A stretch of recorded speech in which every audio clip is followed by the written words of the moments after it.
bien sûr, nous sommes un groupe de gauche, enfin plusieurs, deux groupes en l'occurrence, mais on travaille ensemble, comme l'a dit Quentin. Mais on n'est pas que dans l'opposition. On fait des propositions régulièrement constructives aux maires. Par exemple, tu parlais de démocratie. À l'occasion régulièrement du vote du budget, moi je propose à ce qu'il y ait des budgets participatifs, par exemple. Bon, bien sûr, cette demande n'est même pas relevée. C'est même pas lettre morte, c'est qu'il n'y a rien, quoi.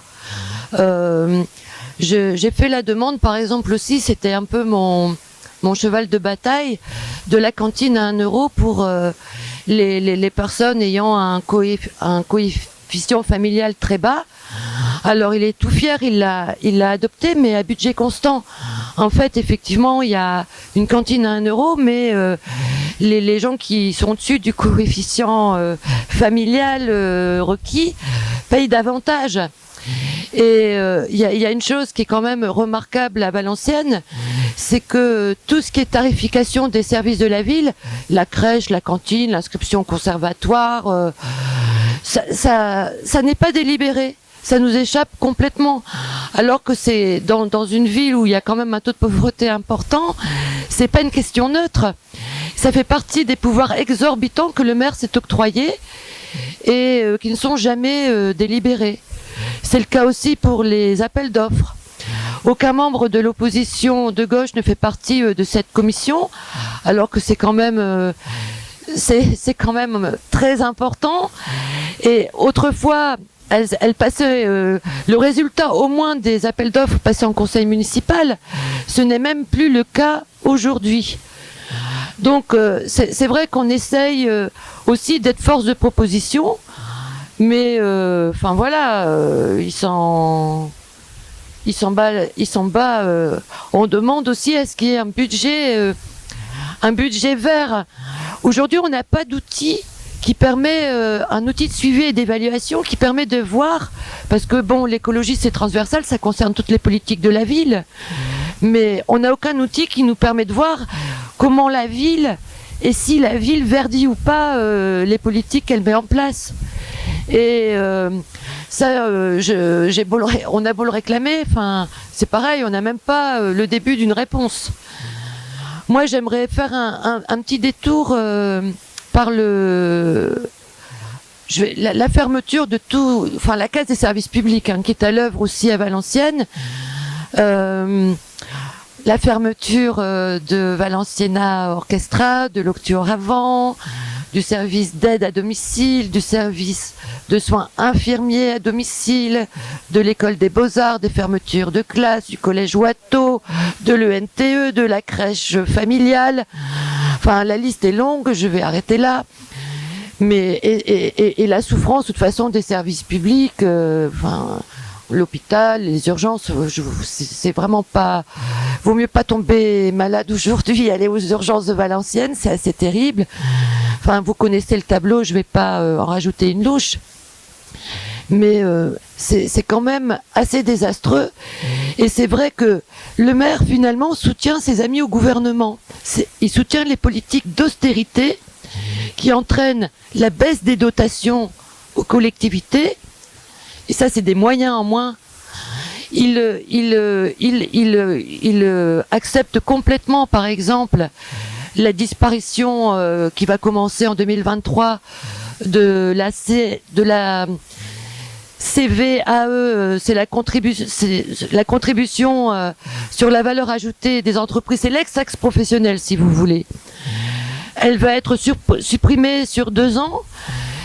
On a supprimé la taxe d'habitation, mais ça, c'est une perte d'autonomie fiscale des collectivités locales que le maire ne remet pas en question. Mais en plus, c'est des ressources en moins. Et la suppression de la taxe professionnelle, je trouve que c'est un non-sens, de ne pas aller chercher l'argent là où il est. Mais en plus de ça, une commune, pourquoi elle va accepter qu'une entreprise va s'installer sur son territoire puisqu'elle ne va pas bénéficier des impôts qui vont avec. Donc moi je trouve que tout ça c'est grave, mais c'est vrai que le maire rentre complètement dans cette politique austéritaire demandée par le gouvernement aux collectivités locales et en premier lieu aux communes. Et c'est vrai que tout le monde aujourd'hui est content de la suppression de la taxe d'habitation, mais la taxe, enfin, on pourra en discuter, c'est un autre débat. En supprimant un impôt, on est heureux, mais il faut rappeler que les impôts, c'est aussi ce qui permet de civiliser notre société. Alors là, je me perds un peu, mais je pense que vraiment, il y a un accompagnement du maire d'aujourd'hui des politiques austéritaires que subissent les collectivités locales. Et il est le premier à réduire l'ensemble des services publics de la commune et à augmenter les tarifs. Sans état d'âme et dans une commune où le taux de pauvreté reste quand même assez énorme. Alors, je vais peut-être évoquer une dernière chose. C'est là, cette année, le grand truc, c'est il est content, il a augmenté le budget du CCAS, par exemple. Mais en même temps, on est quand même une ville où il y a un taux de pauvreté phénoménal. Alors c'est vrai que le budget du CCAS, c'est le Centre communal d'action sociale, il est passé d'1,8 million à 2,2 millions. Mais c'est vrai que la conjoncture, enfin, avec en plus la crise de l'énergie, les gens qui ne savaient pas payer leurs factures, il y a quand même un taux de pauvreté énorme à Valenciennes. C'est la moindre des choses et ça fait longtemps que nous on revendique une augmentation du budget du CCAS. Mais finalement c'est 2,2 millions pour 43 000 habitants, et si je prends le budget du CCAS de Saint-Amand par hasard, j'ai pas eu le temps c'est 1,5 million pour 16 000 habitants. Donc on voit qu'il y a encore des marges. Il est content d'avoir augmenté le budget, mais en fait, c'est pas une augmentation si énorme que ça. Et c'est vrai que le maire s'accommode tout à fait des décisions gouvernementales avec la baisse des dotations de l'État. C'est quand même 28 millions d'euros en moins de dotation de l'État.